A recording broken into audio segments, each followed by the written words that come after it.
I had a speech class. I was in college and I was giving a speech about oysters, and I held one up and said, does anybody know what this is, you know? And people would guess a rock or something, and then I just took my knife out and shucked it right there and ate it right in front of everybody, and that was interesting. Jonathan Swift said he was a bold man what first ate an oyster.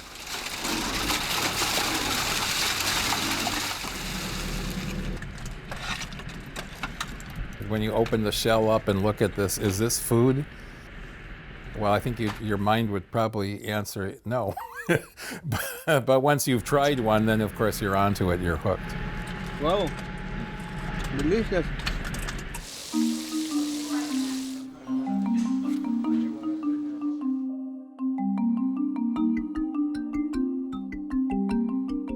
Back in the gold rush days, the demand for oysters in California launched a robust new industry here in the Northwest. The early reports are that there were reefs miles long and a foot thick, of native oysters. They would ship 200,000 bushels to San Francisco in the peak year. But overharvesting decimated the native oyster populations. People started looking for other sources. They started bringing oysters, eastern oysters, from the East Coast and dropping them into some of these same bays, hoping to cultivate them. It turned out that bringing oysters all the way across country on railroad cars was not such a great idea. So then they began looking for a third type of oyster. The Japanese oysters are doing really great and the whole system is doing well, but World War II starts and they're cut off from their supplies. Now what? It makes a fascinating story. I'm waiting for the motion picture, Oyster, the movie.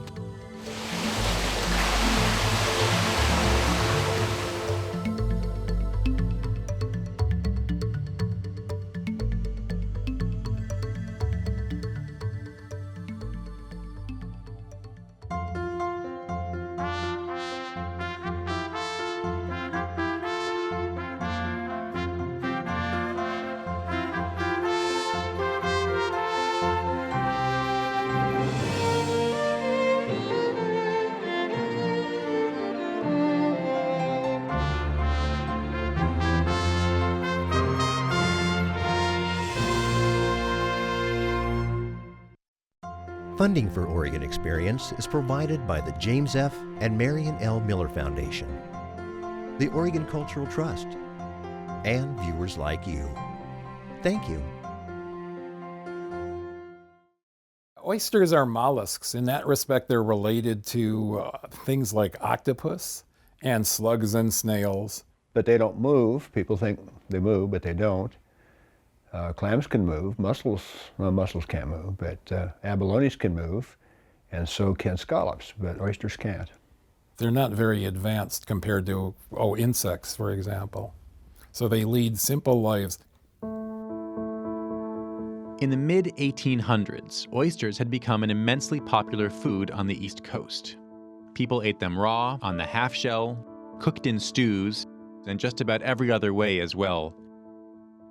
Beginning about 1849, many thousands of those oyster-loving Easterners sailed out west to California in search of gold.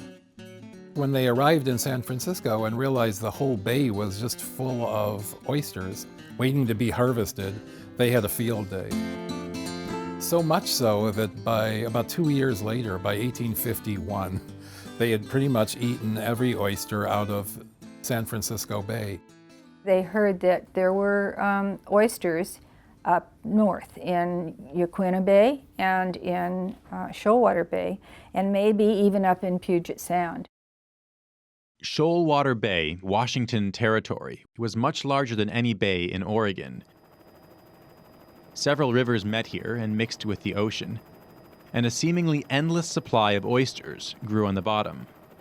The oysters thrive in brackish water, which is a combination of seawater and fresh water. The bay is shallow, and in many places, at low tide, the oysters were easy pickings. The 8 East Coast oystermen, who were known as the Bruce Boys, were the first real oystermen that came to Shoalwater Bay. The crewmen from the schooner Robert Bruce founded a town here. They called it Bruceport. But of course, none of them were named Bruce.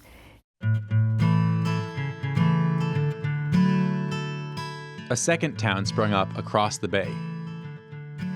Oysterville boomed immediately and became the county seat.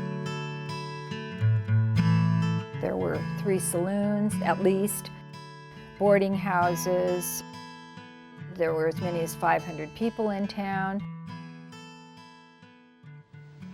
Only one kind of oyster, sometimes called the Olympia, is native to the West Coast, and it's tiny. A bushel basket can hold as many as 1,500. Here on the bay, native oysters sold for $1 a basket. In a gourmet restaurant in San Francisco, a single oyster sold for $1 each. A small, shallow boat and a pair of long-handled tongs were the tools of the oysterman's trade. You'd take your tongs and you'd feel, and you could hear that crunch. It's just a nice little crunch. And then you open your tongs up and you kind of gather the oysters in, and then you fold the handle together like this, and then you kind of shake it out to get any mud or anything out of there, and then you pull it up and you put it in your boat. It's beautiful. It works really well.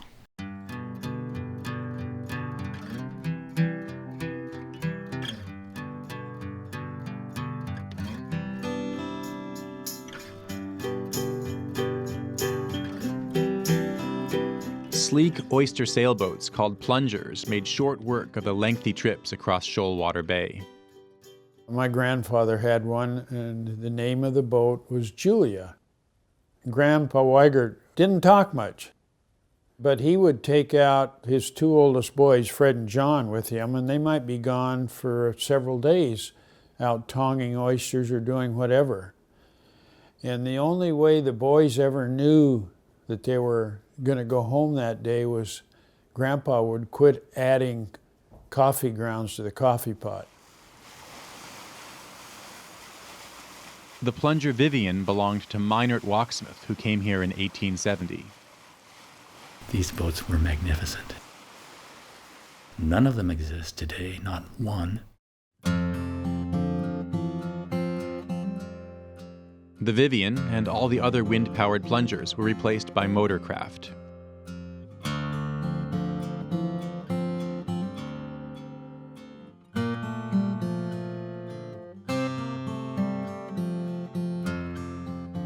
Tongs and rakes, some of the earliest technology of oystering, remained in use on the West Coast into the 1970s.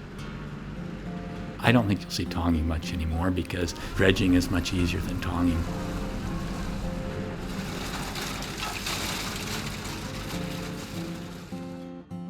The Walksmith family would later start the Oregon Oyster Company and grow oysters in Yaquina Bay and open Dan and Louie's, Portland's best-known oyster bar. The native people on the coast surely used oysters, but exactly how and how much is not fully understood, especially in Oregon. We know that to the south of us in San Francisco Bay, that oysters were exploited by native peoples. We know that to the north of us, the far north of us in Puget Sound, native peoples were exploiting a native oyster. That doesn't reflect in the archaeological record here on this part of the coast and on any part of the Oregon coast. In the 1850s, the U.S. government resettled thousands of tribal people to the new Coast Indian Reservation. At the time, the land was not well known to the white settlers and was deemed to have little economic value. But in 1852, a ship wrecked here at Yaquina Bay. Its crewmen did not stay long, but they left with stories of the plentiful natural resources they had seen. The native peoples from all over Oregon, Western Oregon, had barely been moved into that country and told it was their home forever. The ink hadn't dried on the paper before people from San Francisco and people who were looking for things to exploit on the Oregon coast discovered Yaquina Bay was full of native oysters. The discovery brought the Oystermen. Other business people, workers, and families soon followed. And in 1865, a presidential decree removed the bay and the surrounding land from the reservation. And Yaquina Bay was carved out and opened up for white settlement. And shortly after that, another resource was discovered somewhere else. Pretty soon it was the timber and the salmon, and then it was the agricultural land, and then it was this, and then it was that. By 1894, the government had dismantled the coast reservation and opened nearly all of its land to non-Indian settlement. Certainly, oysters play a profound role in that change of mind, if you will, of the government. But it changed the lives, not only of the people who were living there then, it changed the trajectory of our futures. James Wynant, Yaquina's first oysterman, built his business here, where the tidal mix of fresh and salt water is just right. Oysterville, Oregon, and Oyster City went up here too. The oyster business was good. Those towns would fade into history, though, as Newport grew to become the county seat.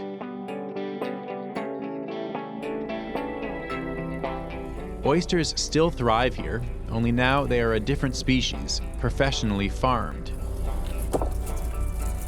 On virtually the same spot where Yaquina Bay's first oystermen had gathered theirs. It's very easy to move an oyster around once it's in its shell and closed up. The oysters grow in intertidal areas naturally, so they're exposed to dry air for some periods of time just about every day. They literally clam up, to use a bad analogy, shutting their shell so tightly that they can keep all that moisture inside. And that can be several days or even weeks if necessary. For many years, the oysters were harvested in great numbers and shipped away in their shells. But oyster shell plays a key role in the reproductive process. These are the surfaces on which young larval oysters set, that is, anchor themselves and grow. By the 1880s, there were not enough oysters in the bay to make them commercially viable. In the 1890s, Washington lawmakers granted the struggling oystermen a unique privilege, the opportunity to buy the tidelands in the bays where the oysters grew.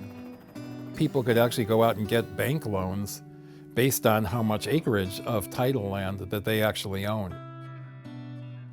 The bottom of Shoalwater Bay, which was now called Willapa Bay, became a patchwork of property lines. But the numbers of oysters continued to decline. They started looking for other sources, and as soon as they completed the Transcontinental Railroad, as soon as they drove the Golden Spike connecting the East Railroad with the West Railroad, they started bringing oysters from the East Coast.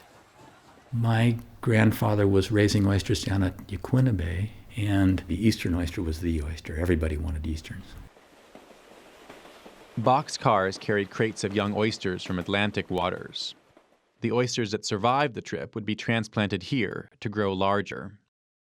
But the eastern oysters would not reproduce in the colder Pacific Ocean water. The long-distance live shipping was expensive. Ultimately, transplanting the easterns proved unfeasible, and by the 1920s, the West Coast oyster business had crashed. Most of the oystermen, when the natives went out or when the eastern went out, they went into other lines of work. It was during these troubled times that a crab and salmon fisherman in Tillamook, Oregon, decided to go into the oyster business. That was my grandfather with the same name, Jesse Hayes. And at that time, there were no oysters in Tillamook Bay.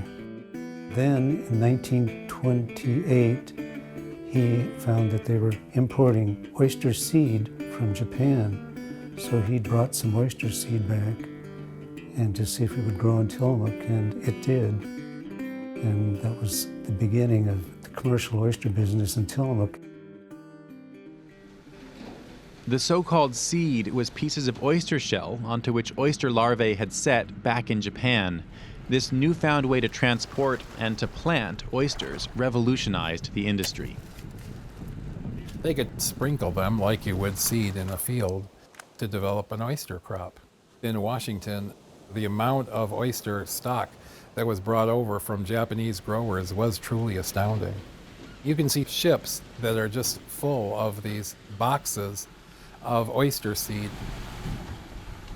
In Oregon, Hayes lobbied the legislature for the right to lease the land at the bottom of the bays to grow oysters. And so he had everyone he knew, every relative in Garibaldi, Tillamook, and Bay City, lease 50 acres from the state, and then he eventually subleased or bought everyone's leases from them because everyone leased the land thinking they were going to get rich quick by growing oysters, which never happened. The Hayes family did succeed, and for decades produced more oysters in Tillamook Bay than any growers in Oregon. By most measures, Coos Bay would seem to be ideal oyster habitat. It's Oregon's largest bay, with extensive low tides and excellent water conditions. This lower part of the bay is marine dominated and is very much like an extension of the ocean. And then these small rivers and streams and inlets are much more riverine freshwater. So the oyster area is that mixing zone in between the ocean and the freshwater. Piles of evidence suggest that oysters once thrived here. Here in the Coos system, we know historically they were very abundant. Literally millions of shells lined the bottoms of the subtidal channels. These islands were created by dredging the material from the tidal channel, the navigational channel, and they contain thousands and thousands and thousands of Olympia oysters. But long before the time of the gold rush, the oysters had largely disappeared from Coos Bay, though not from overharvesting. We speculate that before white Europeans came on the scene here in Coos Bay, that those populations were buried under a very large load of fine sediments. It could have been forest fires coupled with intense storms that brought a lot of sediment down. It could have also been the latest tsunami, a big-scale tsunami. Larry Qualman's father moved the family to Coos Bay in 1937 to grow the new Japanese oysters with some innovative methods. We use what they call cults, which is just an oyster shell and that has the babies on it. And you punch a hole in that, wire it together with a stainless wire, and then the oysters grow all around, up and out in all directions. The Qualmans worked in the South Slough area. But elsewhere in the bay, another oyster venture, large-scale and unique, was taking shape. An oyster growers' cooperative had much of the bay platted into blocks of tideland real estate. The old Silver Point, there was 1 through 8. Probably a third to a half of Coos Bay was platted at one time.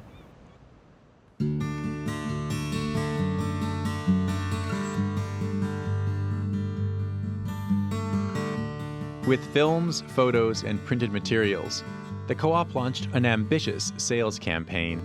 Investors were recruited with the prospect of high returns from the oyster business.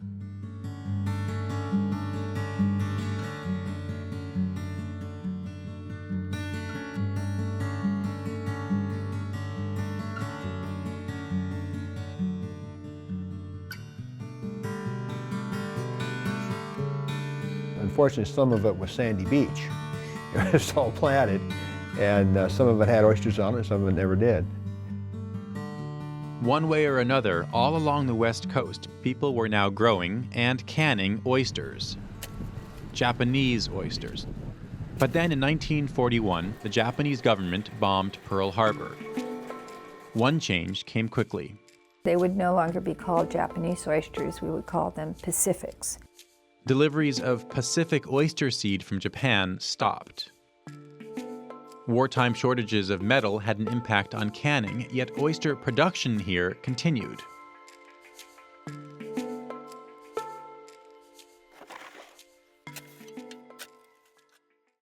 During the World War II, they did a booming business in oysters here, and you wouldn't think so, but the Army bought thousands of gallons of frozen oysters. In the years leading up to the war, some Northwest oystermen had started catching their own oyster seed. because in certain Washington bays, the ones with warmer water, the Pacific oysters could naturally reproduce. In Japan, the seed had been collected on strings of empty shells, suspended in active spawning areas. Growers here adopted a similar technique. It would happen in the warmest time of year in August, September, and then when the oysters would set, we'd leave them there till winter over, and then in the spring, we would truck them down to Tillamook to our own beds.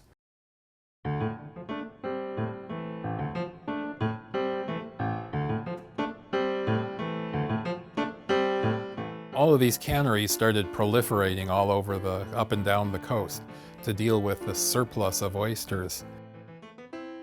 The Second World War, because meat was rationed and food was scarce, people started eating seafood, and they started eating oysters, crab, fish, clams, where they had never before.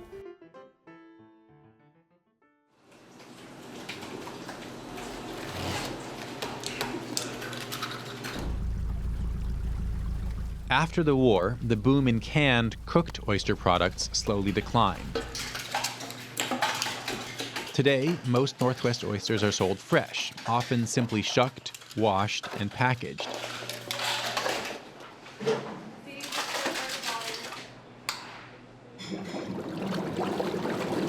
Customers also buy many oysters live, in the shell, to eat raw. Because of this, the quality of the water that oysters grow in is a critical concern to everyone in the oyster business. They've acted in the past as advocates for clean water. They continue to. And we have them to thank. They're sort of the sentinels, if you will, of water quality. In Coos Bay, oyster growers helped stop pollution from a sewage treatment plant. In Tillamook Bay, they have fought to control runoff from upriver dairy farms. Yaquina Bay oystermen have gone to court to keep waste from wood product mills out of the water. If the water quality standards aren't good enough for oysters to be eaten, then that's the alarm bell, and that's the canary in the coal mine. These days, oystermen are sounding the alarm about a new danger. I would say the biggest threat is the change in the chemical composition of seawater. As the climate changes, it's creating a condition called ocean acidification. The condition appears to harm shell growth in baby oysters. The impact on other sea life is not yet known. Since the 1980s, most commercial oysters originate in hatcheries, like this one in Netarts Bay. This is 48 million Pacific oyster larvae, just about 2 days away from setting size. Oyster farmers can now buy small bags of larvae and produce seed on shell in tanks of seawater. Most of the oysters that we raise, with the exception of the native species, the Olympia oyster, the rest of them have all been brought in. So technically speaking, they're non-native species. But because we love them, and we love to eat them, we don't really think of them as nuisances. If you have too many Pacific oysters, please call me and I'll come and help you with that. Over the years, Washington State has grown to be perhaps the biggest oyster producer in the country. Oregon's production is now a small fraction of the state's overall seafood industry. But Coos Bay, nearly barren of oysters 150 years ago, today boasts the highest commercial production in Oregon. These four are all Pacific oysters.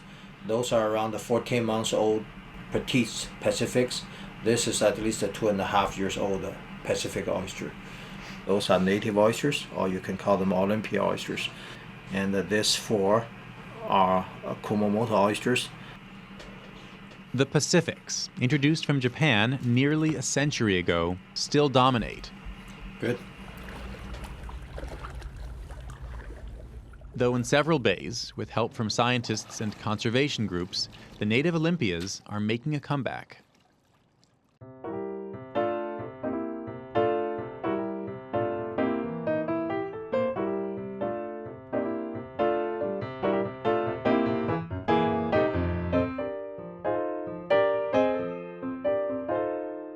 I walked home from Bay City grade school many times and would walk down to the oyster plant, pick out pine oysters, take them home and make my own oyster stew. I'm an aficionado of oyster stew. I like to have a bite-sized oyster myself that I can just take the whole oyster in one bite. And I like to smoke them. I smoke my own oysters. My wife bakes them in the oven. I love them like that.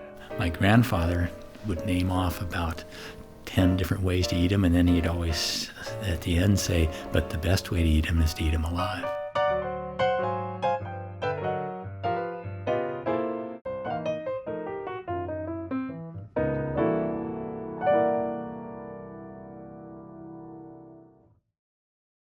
There's more about the Oystermen on Oregon Experience Online. To learn more or to order a DVD of the show, please visit opb.org.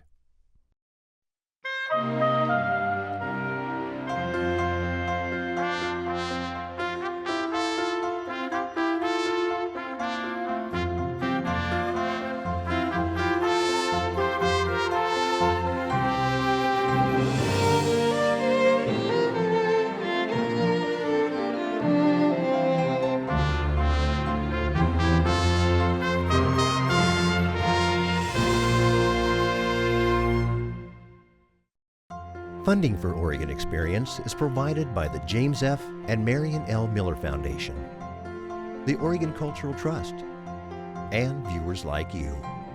Thank you.